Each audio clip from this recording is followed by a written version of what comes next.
research part? How much time? Tremendous amount of research. Tremendous in the sense of I can't even imagine how much research we have collected. We can make 5 movies in the amount of research that we've collected for this one film. And after all this research, we had to kind of put it all together and make it streamlined. And it's just an 85-minute film. It's not a long film, it's a simple film. It's a short 85 minutes film, 1 hour and 25 minutes, that's it. Yeah, so it's really interesting if you put up a whole film in just 85 minutes. It might be really difficult. It is difficult, but I think it is difficult, challenging, all that, but worth it. Because it's a story that every cricket lover and Indian must watch.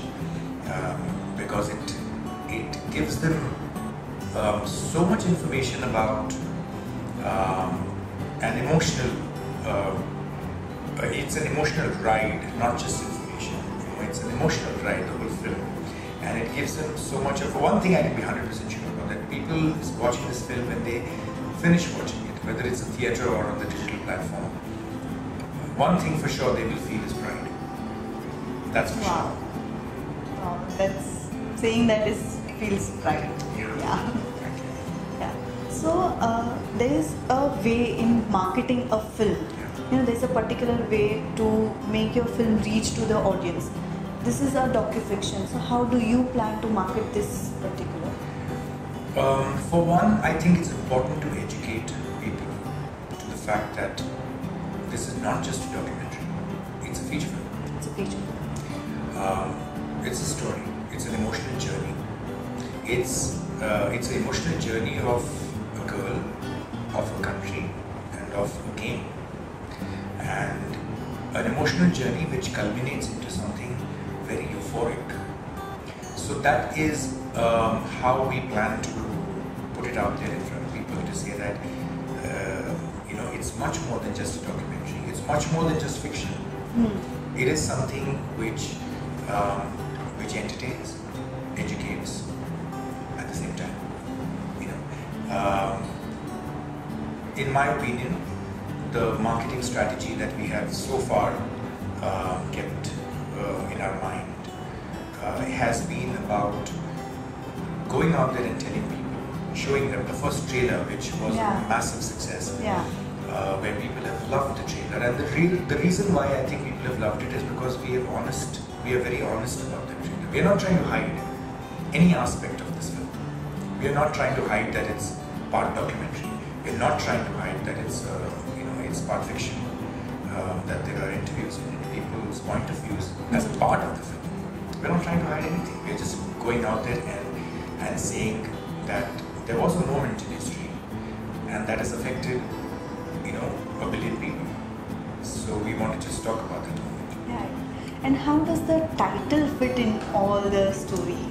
That's a very interesting question. Actually, I think there couldn't have been a better title than this, and the reason is, first of all, let me explain. Doosra, most cricket lovers would know that Doosra is the delivery that Harbhajan has mastered, and it's basically a ball that is supposed to go in one way, and it went other way. But it goes the other way, and we believe that the story is somewhat like that. The story is about a country which people had written off in the 90s, in the early 90s and the late 80s. India as a country was written off. It was, in 91, it was broke to begin with. And I think it's a story similar to that of India, which is everybody expected India to be going down, but suddenly it just did a full U-turn and started going up.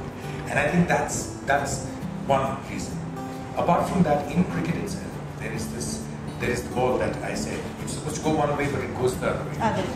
I think one of the important factors of the film, which is sort of Ganguly and the moment that he had done, that moment also talks exactly about the same thing, which is that match we were supposed to lose. 325, come on, at Lords. Yeah. India is the best team that we are playing with. How would we have won that game? 148 for 5. Just sudden turn of events. Which is 5, the Fab 5 was out. That we call the Fab 5. All were out. And still after that, we went ahead and won the match by making 326 runs. Making like history. And we made history, and that was a turnaround that nobody expected. So I think in all ways, and exactly the same way, the protagonist of the film, the girl, even that girl's story is somewhat like that. And that's when you see the film is when you realize what the story of the girl is, which also was going one way, but it suddenly turns into a so which is the reason why it has a multifaceted meaning. Doosra has a lot to do as a title, but it has a lot to do emotionally and conceptually. Right. And how does Plabita fit in that character? Because, and so as a director, how much you were involved in the casting and everything? Completely. I think it was my decision, because one of the most important things about this film was that it had to be real. So everything about it had to be real. And that's exactly what we have tried to do where casting is concerned as well. That we have tried to keep it extremely real. Casting Plabita in it was because we wanted the most brilliant actor to come in and play this role, because this role didn't need flamboyance, it did not need star value necessarily, it did not need the different trappings that cinema otherwise gives us. All it needed was a very real face, a very real performance, and both were perfect where Plabita was concerned. So that's how Plabita made it into